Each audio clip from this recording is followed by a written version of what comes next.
നമസ്കാരം, സജു സ്ക്രീൻ വെയിലിലേക്ക് നിങ്ങൾക്ക് ഒരിക്കൽ കൂടി സ്വാഗതം. അപ്പോൾ ഞാനിന്ന് നിങ്ങളുടെ മുമ്പിൽ വരുന്നത് ഒരു ഷോർട്ട് വീഡിയോ ആയിട്ടാണ്. അപ്പോൾ ഇത് ഞാൻ മുമ്പ് കാണിച്ചിരുന്നതാണ്.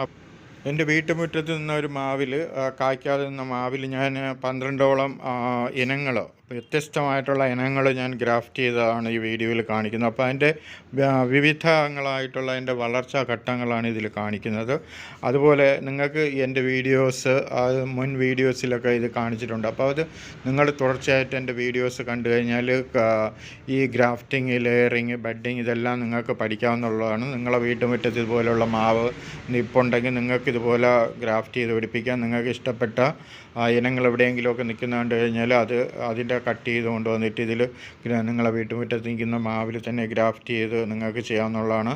അപ്പോൾ തുടക്കത്തിൽ വളരെ ശ്രദ്ധിച്ചു കഴിഞ്ഞാൽ നിങ്ങൾക്ക് വിജയകരമായിട്ട് അത് ചെയ്യാവുന്നതാണ്. അപ്പോൾ നിങ്ങൾ ഇത് മാത്രമല്ല, നിങ്ങൾക്ക് കൃഷിയുടെ പല കാര്യങ്ങൾ, അതിൻ്റെ വളപ്രയോഗങ്ങൾ, അതുപോലെ തന്നെ കീടനിയന്ത്രണ മാർഗ്ഗങ്ങൾ, ഇതെല്ലാം നിങ്ങൾക്ക് എൻ്റെ വീഡിയോസ് കണ്ടു കഴിഞ്ഞാൽ നിങ്ങൾക്ക് മനസ്സിലാക്കാൻ പറ്റും.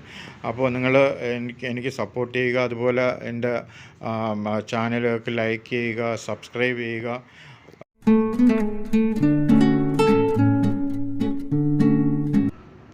അപ്പോൾ ഇതൊരു 40 ദിവസം കഴിഞ്ഞിട്ടുള്ള വളർച്ചയാണ് ഇതിൽ കാണിക്കുന്നത്.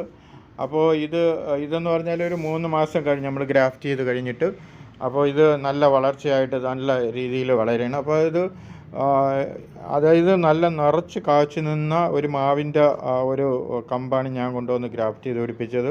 അപ്പോൾ അതിനകത്ത് തന്നെ ഇത് ഏകദേശം ഒരു 1.5 വർഷമൊക്കെ ആകുമ്പോൾ തന്നെ ഇതിൽ കായ് വരും എന്നാണ് ഞാൻ പ്രതീക്ഷിക്കുന്നത്.